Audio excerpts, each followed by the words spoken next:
Example 9.1 पहले solve कर लेते हैं। Figure shows current in a part of electrical circuit. ये डायग्राम है, इसमें इलेक्ट्रिकल सर्किट का एक पार्ट है, इसमें करंट शो किए हैं। आपको पूछा है find the value of x, तो एक्स की वैल्यू आपसे पूछी है। बहुत सिंपल सा क्वेश्चन है, इसके लिए लिखने की भी कोई जरूरत नहीं, बट ठीक है। एनीवेज देखो, डायरेक्ट सॉल्व होता है। ये एक्स फाइंड करना है, एक्स। और एक्स मतलब कौन पता नहीं, तो एक्स मतलब कौन तो टेक्स्ट बुक देखना पड़ेगा, कहीं पे दिया है क्या एक्स? एक्स कहीं दिया हुआ है नहीं, तो I6 से पूछा होगा, क्योंकि कुछ दिया नहीं तो I6। तो फाइंड करंट एक्स मतलब I6 पूछा है आपसे।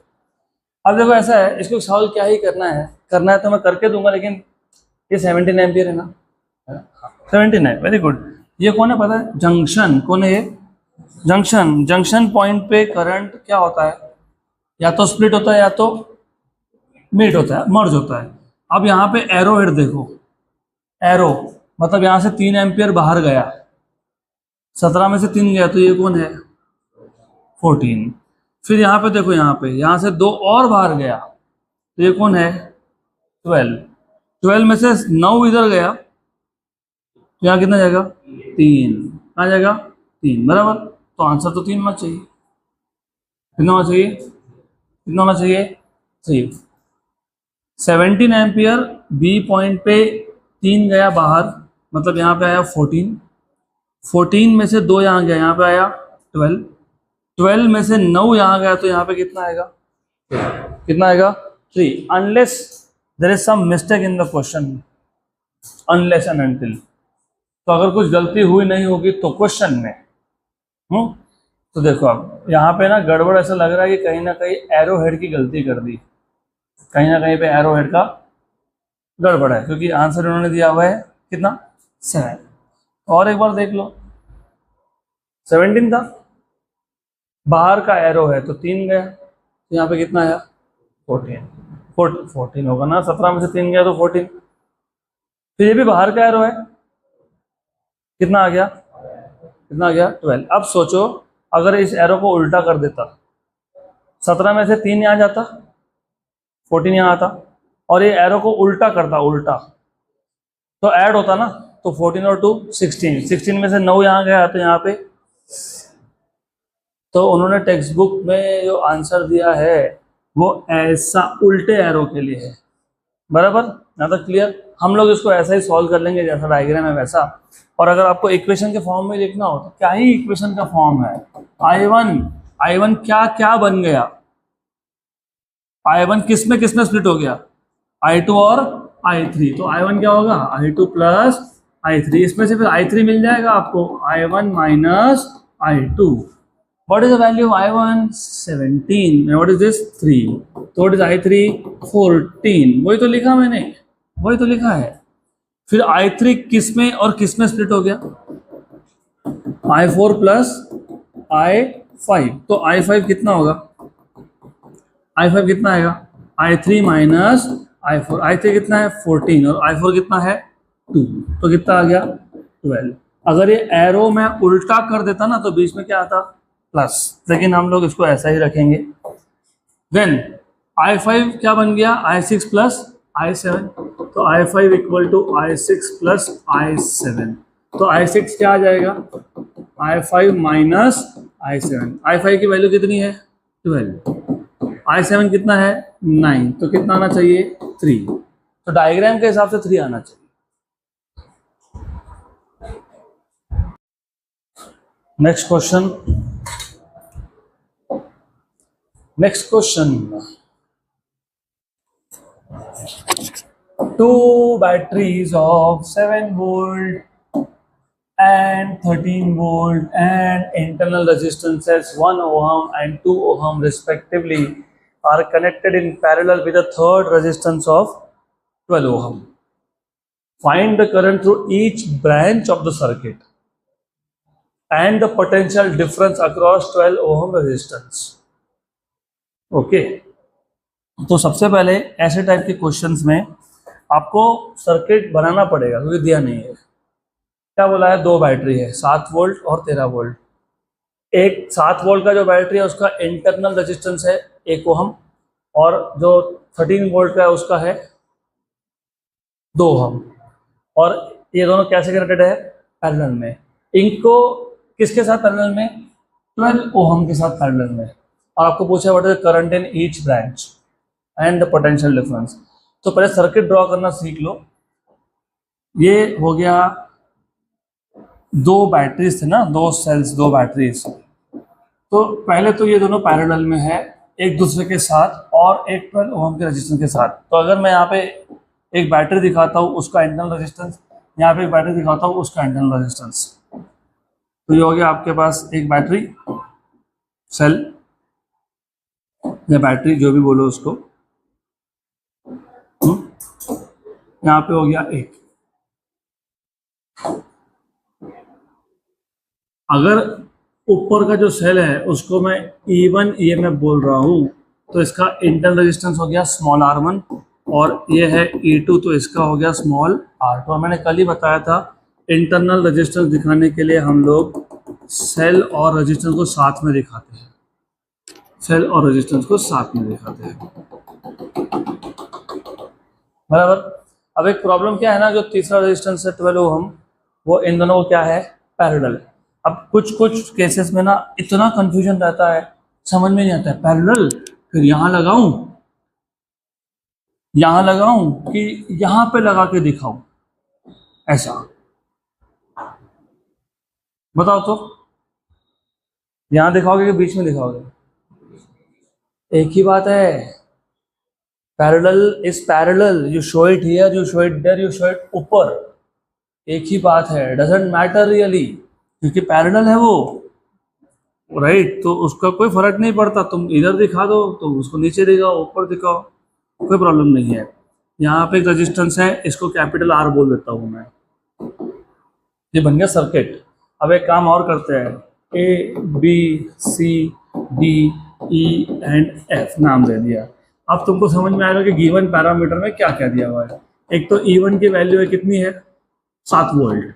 एक R1 की वैल्यू कितनी है? 1 ओहम। एक E2 की वैल्यू है कितनी है? 13 वोल्ट।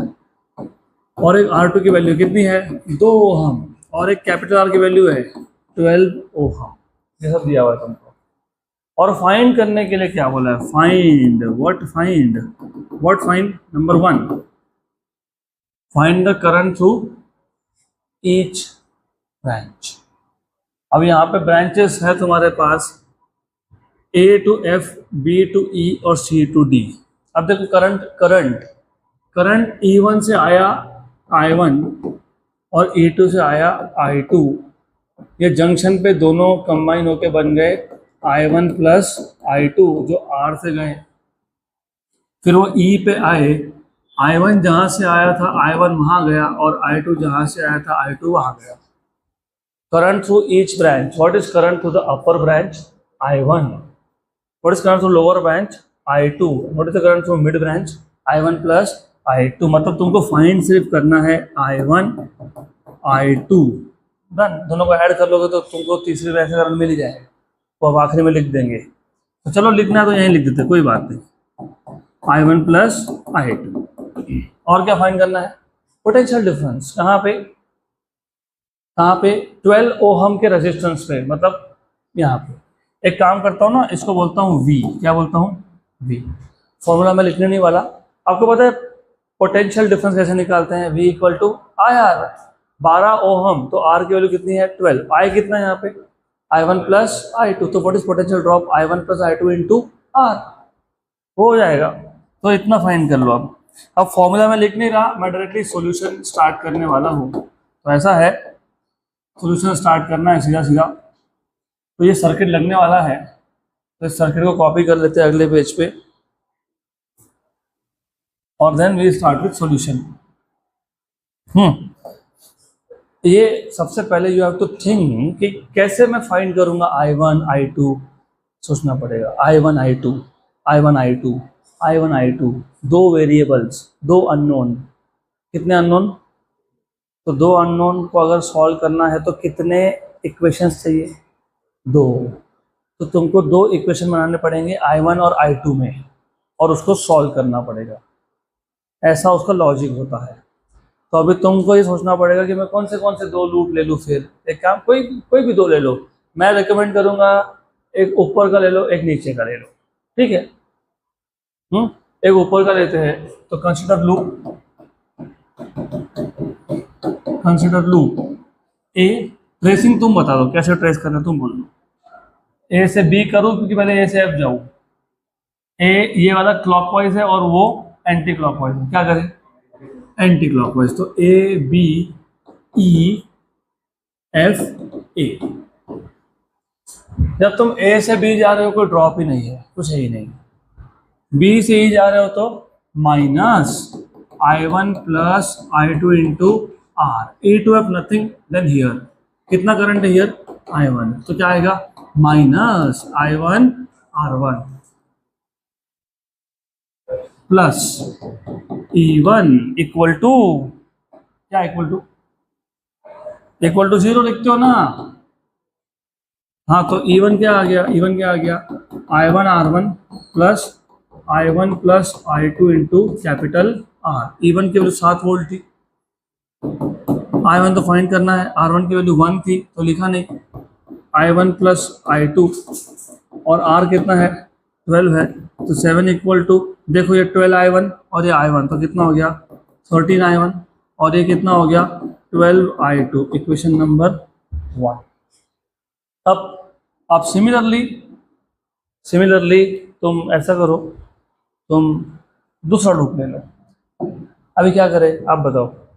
एंटी क्लॉकवाइज चलने दे? चलो ठीक है, एंटी क्लॉकवाइज। तो consider loop B C D E B, B C D E B. B to C कोई ड्रॉप ही नहीं है। सी टू डी आते वक्त तुमने पॉजिटिव से नेगेटिव जंप लिया बैटरी पे, तो -A2। और यहाँ पे करंट सामने से आ रहा था तो ड्रॉप होगा प्लस I2 R2। यहाँ पे कुछ नहीं है, यहाँ पे करंट सामने से आ रहा है तो plus I1 plus I2 into capital R equal to 0। तो ये बन गया E2 इक्वल टू, इसको शिफ्ट करके पॉजिटिव कर दिया, I2 R2 plus I1 plus I2 into capital R। ये वैल्यू 13 थी, R2 की वैल्यू 2 थी तो 2I2, और ये 12 था ना, I1 plus I2 into 12, 13 equal to 12I1, 12 और 2 कितना? 14I2। Equation number. अब ये दोनों इक्वेशन सॉल्व कर लो। तुम्हारे पास एक इक्वेशन क्या आया? इक्वेशन 1 क्या आया? 13I1 plus 12I2।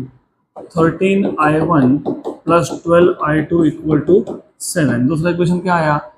12I1 plus 14I2 equal to कितना आया? 13। कैसे सॉल्व करोगे? How do solve? How do you solve? How do you solve? Equation 1, equation 2। Equation 1 को 12 से मल्टीप्लाई करना पड़ेगा, है ना, और इक्वेशन 2 को 13 से मल्टीप्लाई करना पड़ेगा, और क्या करना पड़ेगा? सबट्रैक्ट। बराबर तो बोल रहा हूं। व्हाट इज 13 12 जा?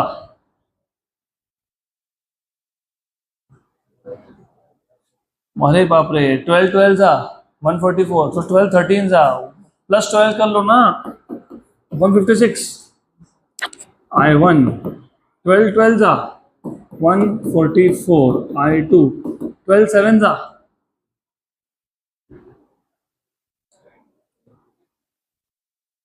अरे 84।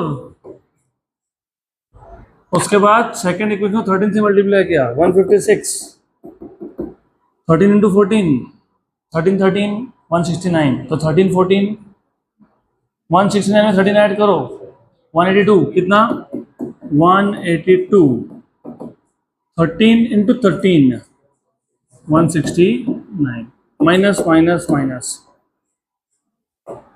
कैंसल कैंसल, 182 और 144 डिफरेंस कितना है?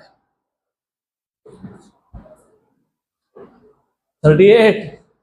अरे 150 और 182 में डिफरेंस है 32 का, ये 150 से 6 और कम था, तो 32 और 6 38। अब देखो ना, थोड़ा ध्यान दो, 100 के ऊपर 69 है, 100 के नीचे 16 है, तो 69 और 16 85 कितना, तो -85 बराबर, माइनस माइनस गया, तो I2 कितना आ गया 85/38। हम लोग जो वेरीफाई तो करेंगे हम टेक्स्ट बुक से, क्योंकि कभी कभी हमारी भी गलती हो सकती है, कभी कभी क्वेश्चन ही गलत हो सकता है, होता है, तो वेरीफाई तो करने वाले हैं, उसकी चिंता नहीं है। पहले करंट I2 आया 85/38 है ना, 85/38 है 2.237। उनकी मेथड अलग होगी थोड़ी सी, 2.237 मेथड अलग, मतलब उन्होंने लूप कोई और लिया होगा। डन, ये हो गया। अभी I1 कैसे फाइंड करोगे, I2 मिल गया ना, तो इक्वेशन 1 और 2 दोनों में से किसी में भी सब्स्टिट्यूट कर दो, तो कर लो सब्स्टिट्यूट। तो put value of I2 in any one of the equation, चलो इक्वेशन 1 में डाल देते हैं, तो 13I1 प्लस 12I2 कितना था 85/38 इक्वल टू 7, 6 जा 19 जा, व्हाट इज 19 5 जा 19 5 जा, अरे बाप रे 19 5 जा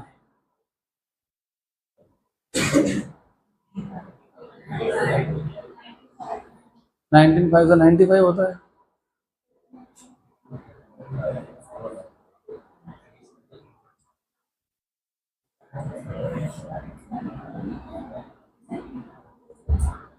अरे तो मुझे पता है, तो हाँ बोलो, नहीं तो नहीं बोलो, 95 हो सकता है, तो फैक्टर्स नहीं हो रहे हैं इसके, तो अब इसको से सॉल्व करना पड़ेगा आपको। तो कैसे सॉल्व करेंगे, कुछ नहीं है, 13I1 equal to 7 minus 6 into 85/19 बराबर, इसको सॉल्व कर लो। ये तो नेगेटिव आने वाला है आपका, दिस इज नेगेटिव, तो इसको सॉल्व करके आपको I1 की वैल्यू मिल जाएगी। तो देखते हैं I1 की वैल्यू टेक्स्ट बुक में क्या दिया हुआ है, माइनस 1.526, तो ये आ गया -1.526। ये हो गया करंट थ्रू ब्रांच AF, और I2 हो गया करंट थ्रू ब्रांच CD, थोड़े से current through branch BE, I1 plus I2, तो I1 प्लस I2 भी निकालना पड़ेगा ना, तो 2.3237 माइनस 1.526 सॉल्व करना पड़ेगा इसको, तो सॉल्व कर लो फिर। 2.237 माइनस 1.536, 536 था कि 526 था, 526, तो 2.237 माइनस 1.526 कितना हो गया 0.711 एम्पियर।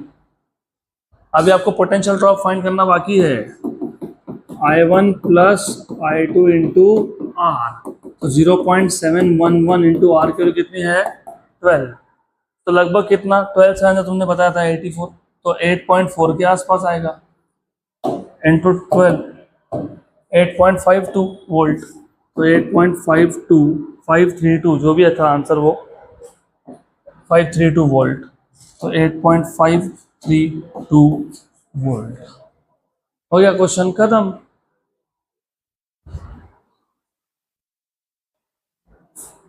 चलो अगला क्वेश्चन एग्जाम्पल 9.3, सेम टाइप का क्वेश्चन है, फॉर द गिवन नेटवर्क, ये नेटवर्क दिया है आपको, find the current through 4 and 3 ओम, तो 4 ओम यहाँ पे है, 3 ओम यहाँ पे है, इसमें से करंट फाइंड करना है। Assume that the cells have negligible internal resistance, जो सेल्स है उनका रेजिस्टेंस नहीं है, ऐसा समझ के चलो, नेग्लिजिबल इंटरनल रेजिस्टेंस ऐसा बोला है आपको।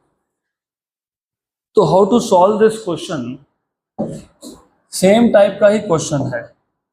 अगर आपको बोला है करंट थ्रू 4 and 3, तो पहले ये देखो कि 4 में से कौन सा करंट है, I3, मतलब I3 फाइंड करना पड़ेगा, और 3 में से कौन है, I2, मतलब I2 फाइंड करना पड़ेगा। लेकिन उससे पहले अभी मैं वो टू फाइंड फॉर्मूला कुछ नहीं लिख रहा, मैं डायरेक्टली सॉल्व कर रहा हूँ अभी इसको। यहाँ पे लुक, पहले यू हैव टू अंडरस्टैंड, ये डायग्राम में जो भी बोला डजंट मैटर रियली।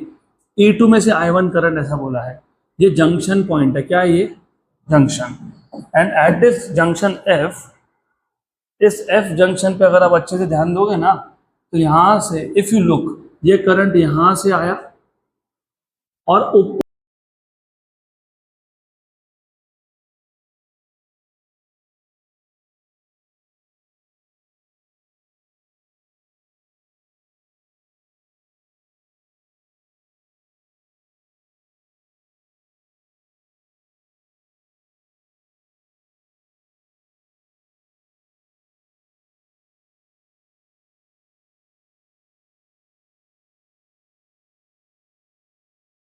एक ऊपर का एक नीचे का, कोई बात नहीं।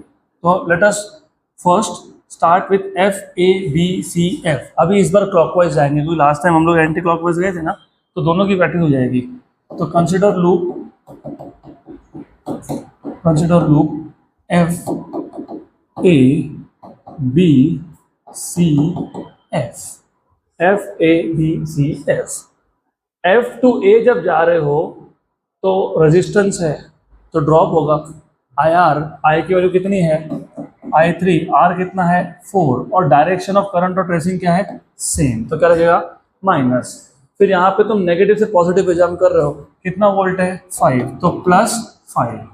फिर यहाँ तो कुछ है नहीं, फिर वापस यहाँ से आए, you are still in the direction of current, तो I2, how much is the resistance 3, तो माइनस इक्वल टू 0 आ गया। यहाँ से तुमको मिल गया 3I2, अरे ये प्लस हो जाएगा ना, +4I3 इक्वल टू 5, कुछ नहीं, नेगेटिव टर्म को वहां शिफ्ट करके पॉजिटिव कर दिया। इसको फिलहाल ऐसा ही रखो, कीप इट लाइक दिस। अब देखते हैं आगे। अब एक नीचे का लूप ले लेते हैं, कंसिडर लूप, कौन सा लूप, FCDEF, बराबर। F to C करंट सामने से आ रहा है, तो क्या लिखोगे 3I2, क्या लिखोगे 3I2। यहाँ पे तुम करंट के डायरेक्शन में जा रहे हो, तो -4I1। यहाँ पे तुम नेगेटिव से पॉजिटिव जा रहे हो, तो +10 इक्वल टू 0 हो गया, करेक्ट। तो यहाँ से तुमको मिल गया क्या, तुमको क्या मिला यहाँ से, 4I1 -3I2 equal to 10, correct है ना, बराबर है, यस।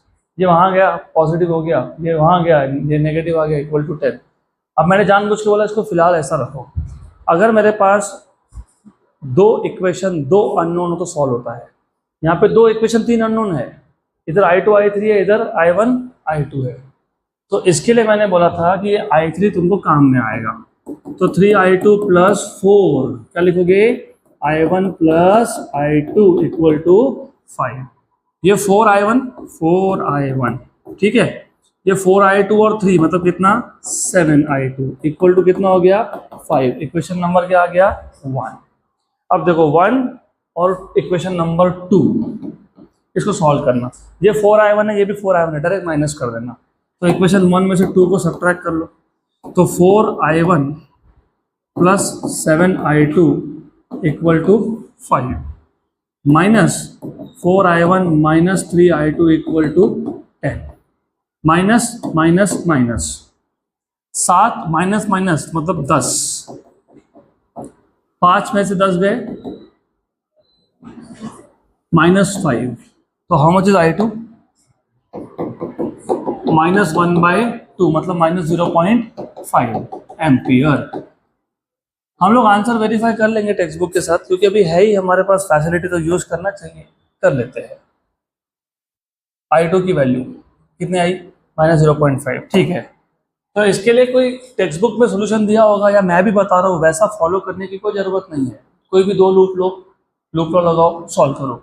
अब ये जो तुम्हारे पास I2 की वैल्यू आई ना, वो दोनों में से इक्वेशन 1 में से 2 में से किस में भी सब्स्टिट्यूट कर दो। चलो किस में करना है, इसमें कर दे 2 में। तो put I2 equal to -0.5 in equation number 2। क्या था ये 4I1 -3 इंटू -0.5 इक्वल टू 10। ये माइनस माइनस प्लस हो गया, 3 का आधा 1.5, हाँ। तो 4I1 प्लस 1.5 इक्वल टू 10। तो 4I1 इक्वल टू कितना हो गया 8.5। अब I1 कितना हो गया 8.5 मतलब 17/2 है ना, 17/2 ही होता है ना वो, और ये 4 भी आ गया तो 17/8, 4 मिलाओगे ना 17/8, 2 पॉइंट समथिंग 2.12 समथिंग ना। तो देखो चेक करना ही है वैसे भी, 2.125। तो I1 मिल गया आपको 2.125 एम्पियर। आपको पूछा क्या था, क्या पूछा था 4 और 3, 4 में से कौन जा रहा है I3, और 3 में से कौन जा रहा था I2, वो तो मिल गया। अभी क्या निकालना है I3, तो I3 मिल जाएगा। I3 क्या था I1 प्लस I2, तो 2.125 में से 0.5 माइनस कर लो, कितना हो गया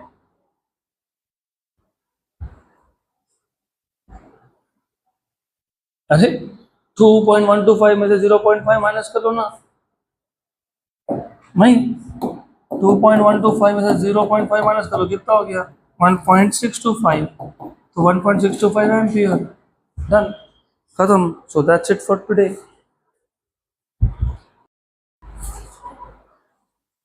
तो will continue with next question. अगर आपको याद होगा तो लास्ट लेक्चर में, इन द लास्ट सेशन, हम लोगों ने एग्जाम्पल 9.1, 9.2 और 9.3 सॉल्व किया था, और ये examples they were related to Kirchhoff's voltage law.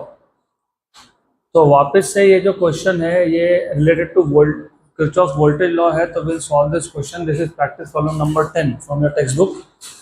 A battery of EMF 4 volt and internal resistance 1 ohm. हमारे पास एक बैटरी है जिसका वोल्टेज है 4 वोल्ट और उसका इंटरनल रेजिस्टेंस है 1 ohm. Is connected in parallel with another battery. It is connected in parallel with another battery of EMF 1 volt and internal resistance 1 ohm with their like poles connected together। अभी like pole का मतलब क्या होता है, पहले battery का positive और दूसरे बैटरी का पॉजिटिव, पहले बैटरी का नेगेटिव और दूसरे का नेगेटिव, ऐसा कनेक्टेड है। The combination is used to send current through an external resistance of 2 ohm। तो ये दोनों बैटरीज का कॉम्बिनेशन, इसको हम यूज करते हैं करंट सेंड करने के लिए। कहाँ से, 2 ओहम के रेजिस्टेंस से। Calculate the current through external resistance. इस टाइप के क्वेश्चन में सबसे पहले तो आपको अभी सर्किट डायग्राम बनाते आना चाहिए। तो सर्किट डायग्राम मैं आपको बना के देता हूँ। You have to first understand हमारे पास कितने बैटरीज थे, 2। कितने थे, 2, और दोनों का क्या था इंटरनल रेजिस्टेंस। तो एक काम करता हूँ, एक बैटरी उसका इंटरनल रेजिस्टेंस, ये बैटरी का पॉजिटिव हो गया, ये नेगेटिव है। यहाँ पे एक रेजिस्टेंस है small r, this is plus minus, this is E। Okay, 2 battery है, इन्होंने बोला है कॉम्बिनेशन ऑफ 2 बैटरीज। तो यहाँ पे और एक बैटरी है, बट अगर ये ऊपर वाला बैटरी पहला है तो इसके वोल्टेज को, इसके EMF को नाम दे देंगे E1, इसके इंटरनल रेजिस्टेंस को बोल देंगे R1, ये है R2 और ये है E2। और अगर आपको याद होगा हम लोग इंटरनल रेजिस्टेंस दिखाने के लिए बैटरी और उसके रेजिस्टेंस को ऐसा शो करते हैं, inside this bracket, inside this rectangle. अभी इन्होंने ऐसा बोला है कि ये जो कॉम्बिनेशन ऑफ 2 बैटरीज है, ये तुम यूज कर रहे हो to send current through external resistance of 2 ohm. मतलब इन दोनों को छोड़ के एक एक्सटर्नल रेजिस्टेंस भी है, तो वो तुमने यहाँ लगा दिया।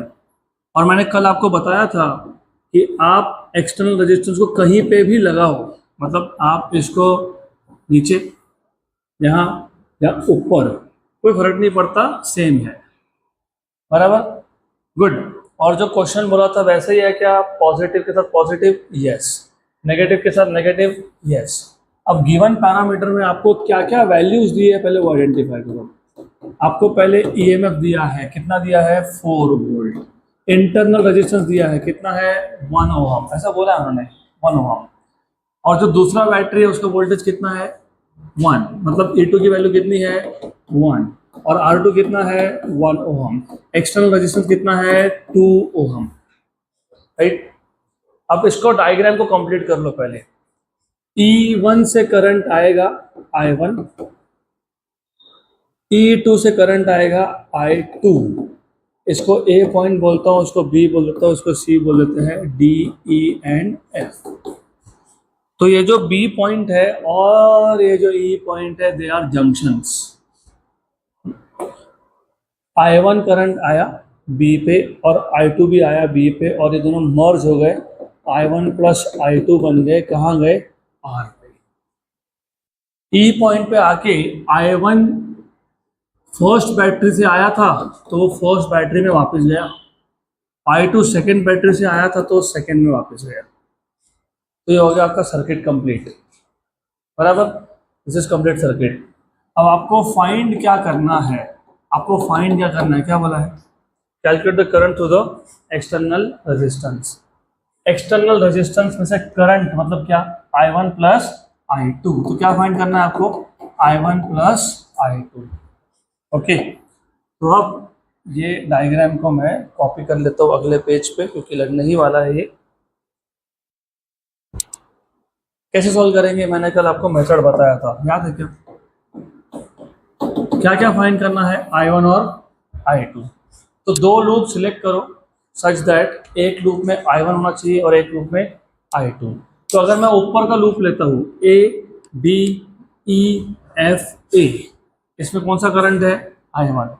और अगर मैं नीचे का लूप लेता हूँ B C D E B, कौन सा करंट है I2। तो दो लूप ले लेंगे, कंसीडर। और ट्रेसिंग आपको जैसा करना वैसा करो, कंपल्सरी नहीं है क्लॉकवाइज या anti clockwise, it is up to you.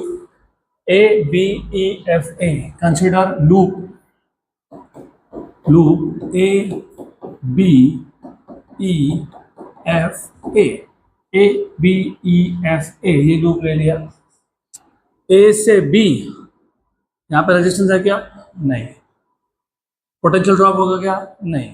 यहाँ पे EMF है क्या, नहीं, तो कुछ नहीं होगा। B टू E जाते वक्त बीच में कौन है, रेजिस्टेंस, तो ड्रॉप होगा क्या, यस। और ड्रॉप क्या होता है I1 plus I2 into R। लेकिन आपका जो ट्रेसिंग का डायरेक्शन है, आप कहाँ से कहाँ ट्रेस कर रहे हो, B से E, और करंट का डायरेक्शन भी क्या है B से E, तो क्या लिखते हैं minus. If the direction of tracing and conventional current is same, then the potential drop is taken to be negative। ये नेगेटिव आएगा। E to F कुछ है नहीं, कुछ नहीं होगा। F to A में पहले कौन आया R1, और करंट का डायरेक्शन और ट्रेसिंग का डायरेक्शन क्या है सेम, तो क्या लिखेंगे माइनस I1 R1। तुम ये जो बैटरी है इसको नेगेटिव से कहाँ जंप कर रहे हो, पॉजिटिव, तो क्या लिखेंगे प्लस E1 इक्वल टू 0। अब इस लूप में से तुमको मिल गया इक्वेशन, हो गया ये माइनस। एक काम करता हूँ, ये माइनस माइनस का टर्म वहाँ भेज देता हूँ, तो मेरे पास बन जाएगा E1 equal to I1 R1 plus I1 plus I2 into R। E1 की वैल्यू कितनी है, कितना है 4। R1 कितना था 1 ओहम, 1 ओहम, तो ये 1 है, तो बचा कौन I1 plus I1 plus I2, capital R कितना है 2, तो 2 into I1 is 2I1 plus I1, तो कितना हो गया 3I1 plus 2I2, equation number 1। Clear, पक्का पक्का। ये ऊपर का लूप था। अब सिमिलरली आप एक नीचे का लूप यूज करोगे, तो कौन सा लूप लोगे आप नीचे, कौन सा लूप, कंसीडर कौन सा loop B C D E B, B C D E B, B to C कुछ है क्या, नथिंग, बराबर। C टू D जब आ रहे हो तो प्लस से कहाँ जा रहे हो माइनस, तो क्या लिखेंगे माइनस E2। करंट सामने से आ रहा है, सामने से। जब करंट अपोजिट डायरेक्शन से आए तो पोटेंशियल ड्रॉप क्या लेते हैं, पॉजिटिव। और पोटेंशियल ड्रॉप क्या होता है, करंट इनटू रेजिस्टेंस। करंट कितना है, I2, रेजिस्टेंस कितना है, R2, तो प्लस I2 R2। फिर D से E कुछ है क्या यहाँ पे, नहीं, छोड़ दो। फिर E टू B, करंट कहाँ से आ रहा है, अपोजिट से, तो पोटेंशियल ड्रॉप क्या लिखोगे, plus I1 plus I2 into R equal to 0। हो गया, गुड। तो ये आ जाएगा E2 इक्वल टू, सिर्फ E2 को वहाँ भेजा तो ये हो गया I2 R2 plus I1 plus I2 into R। Okay, तो A2 इक्वल टू, वैसे बाई द वे थोड़े से शॉर्टकट्स भी दिमाग में रखना। मैं तुमको डायरेक्टली I1 I2 में इक्वेशन बना के दे रहा हूँ, तुम भी हाँ हाँ हाँ ओके ओके ओके। अरे देखो इधर कौन था, इधर कौन था, तो डायरेक्टली माइनस कर दिया तो तुम्हारा काम आसान हो जाता, होता ना आसान, क्योंकि फिर तुमको ये टर्म और ये टर्म डायरेक्ट सब्ट्रैक्ट हो जाती। तो ऐसा भी कर ही सकते हो, लेकिन पता है क्या प्रॉब्लम क्या होगा, पता है, इसमें कौन है, इसमें कौन है, तो फिर भी I1 I2 में ही इक्वेशन बनेगा। तो थोड़ा सा मैथ्स साथ में चाहिए। चलो E2 की वैल्यू बता दो, कितनी थी E2 की वैल्यू, 1 बोला है ना, 1 R2 कितना है, 1, तो ये आ जाएगा I1 प्लस I2 इंटू 2, तो 1 इक्वल टू 2I2 और I2 कितना, 3I2 और 2I1, इक्वेशन नंबर 2। ओके, अब ये इक्वेशन नंबर 2 और ये इक्वेशन नंबर 1, इसको सॉल्व करना पड़ेगा। इक्वेशन 1 क्या है, 3I1 plus 2I2, 3I1 plus 2I2 equal to क्या है, 4, और 2I1 plus 3I2 equal to क्या है, 1। इक्वेशन 1 था, इक्वेशन 2 था। इक्वेशन 1 को किससे मल्टीप्लाई करेंगे, 2 से, और इक्वेशन 2 किससे मल्टीप्लाई करेंगे, 3 से, और क्या कर देंगे, सब्ट्रैक्ट। 3 इंटू 2 6, 2 इंटू 2 4, और 4 इंटू 8 कितना, 6, कितना 9, और कितना कितना 3, माइनस माइनस एंड माइनस, तो कितना आ गया ये, -5I2 इक्वल टू -5, सॉरी +5, तो I2 कितना आ गया, -1, तो दिया है क्या, -1 एम्पीयर। अच्छा, आपको तो I1 प्लस I2 पूछा है ना, आपको तो I1 प्लस I2 पूछा है, तो अब एक काम करो, I2 की वैल्यू कहीं भी सब्स्टिट्यूट कर दो, 1 या 2 में से। Therefore equation 1 becomes 3I1 plus 2I2, लेकिन I2 -1 है, इक्वल टू 4, -2 वहाँ जाके +2, तो 3I1 इक्वल टू 6, तो I1 इक्वल टू 2, कितना आ गया, 2, तो therefore I1 plus I2 2 minus 1, तो कितना आ गया, 1। आंसर क्या है, 1 है ना आंसर, हो गया खत्म। अगला क्वेश्चन, सबका ध्यान यहाँ पे।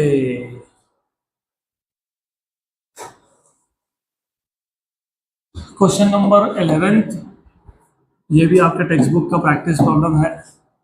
2 cells of EMF 1.5 volt and 2 volt having respective internal resistances of 1 ohm and 2 ohm are connected in parallel so as to send current in same direction।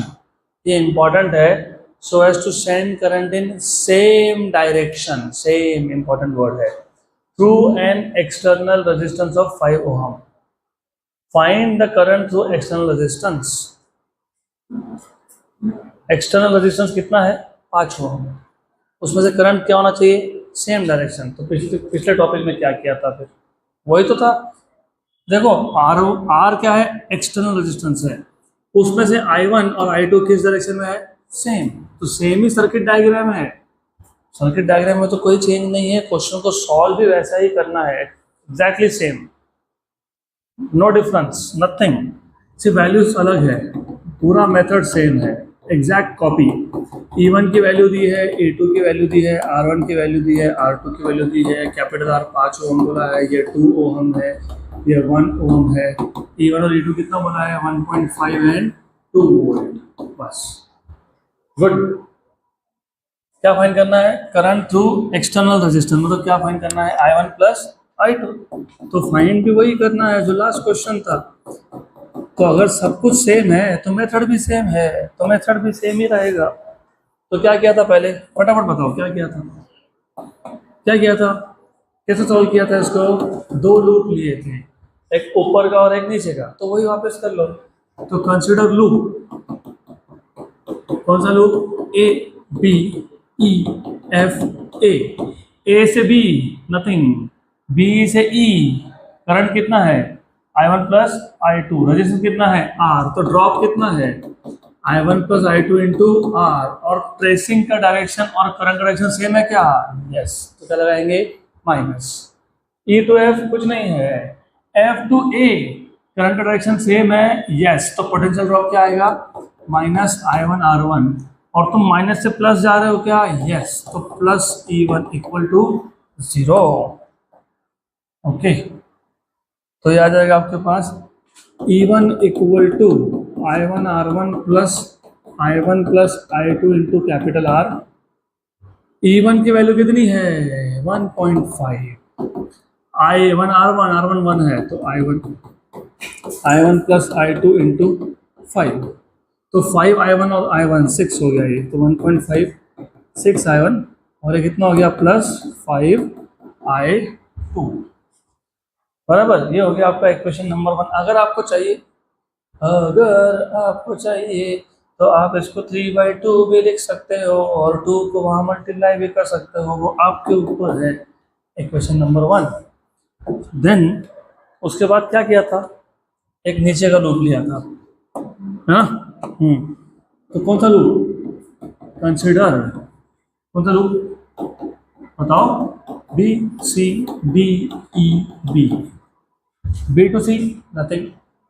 C to D जाते वक्त प्लस से कहाँ जा रहे हो? तो क्या लिखूं? Minus E2। करंट कहाँ से आ रहा है? सामने से। कितना आ रहा है? I2। तो प्लस I2 R2। D2 भी कुछ है क्या? नहीं। E टू B करंट सामने से आ रहा है, तो I1 plus I2 into R equal to 0। Therefore E2 equal to क्या आएगा? I2 R2 plus I1 plus I2 into capital R। हो गया? व्हाट इज E2 का वैल्यू? E2 कितना है? 2 वोल्ट है। R2 कितना है? 2 ओहम है। और R कितना है? 5 है। ये 5 और ये 2 7, तो 5I1 plus 7I2 equation number 2। तो दो इक्वेशन बन गए आपके, इक्वेशन 1 एंड 2। एक इक्वेशन है 6I1 plus 5I2 equal to 1.5, ये इक्वेशन 1 है। दूसरा इक्वेशन है 5I1 plus 7I2 equal to 2, ये इक्वेशन नंबर 2 है। इसको सॉल्व कैसे करोगे? How to solve? इक्वेशन 1 को 5 से मल्टीप्लाई करना पड़ेगा, इक्वेशन 2 को 6 से मल्टीप्लाई करना पड़ेगा और सब्ट्रैक्ट करना है। तो 6 5 जा 30, 5 5 जा 25, 1.5 5 जा 7.5, 5 6 जा 30, 7 6 जा 42, 2 into 6 12, minus minus and minus, ये तो कैंसिल हो गया। ये कितना हो गया? कितना? अरे बता दो कितना? 17 with minus sign, minus 17I2। और ये कितना है? 4.5 विथ माइनस साइन। बराबर है ना? हाँ कि ना? बराबर। थोड़ी I2 4.5/17। अभी I2 मिल गया तो I1 फाइंड कर लो। तो 5I1 प्लस 7 I2 मतलब 4.5 बाय 17 इक्वल टू 2। इसको सॉल्व करो। 5I1 इक्वल टू 2 माइनस, इसको सॉल्व करना पड़ेगा आपको। क्या आंसर क्या है? I1 प्लस I2 का आंसर क्या है? आंसर क्या दिया हुआ है? माइनस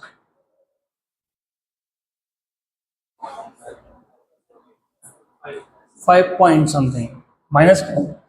हाँ ठीक है ना। 5 बाय अच्छा मतलब फ्रैक्शन में नहीं दिया हुआ, अपॉन, वही तो बोल रहा हूँ ना, मतलब रेशो दिया हुआ है ना, पॉइंट नहीं दिया ना। हाँ तो फिर इसको ऐसा सॉल्व कर लो, फिर क्या ही प्रॉब्लम है, फिर कोई दिक्कत नहीं है। 2 7 इंटू 4.5 बाय 17, ओके हो गया। 5I1 equal to 7 into 4.5,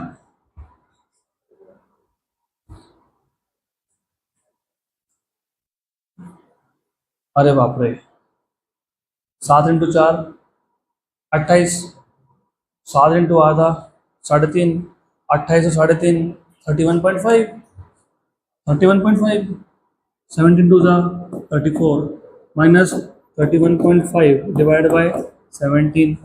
5I1 equal to कितना है ये? कितना है? 2.5। कितना है? 2.5।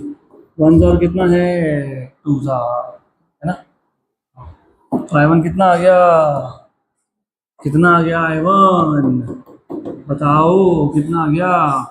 1/34। इसको भी लिखूँ क्या मैं? 9/34 चलता है ना, क्योंकि 4.5 क्या होता है? 9/2 होता है, तो बराबर है क्या? यस। तो I1 प्लस I2 कितना हो गया? 9/34 प्लस 1/34 मतलब 10/34 मतलब 5/17 आ गया आंसर।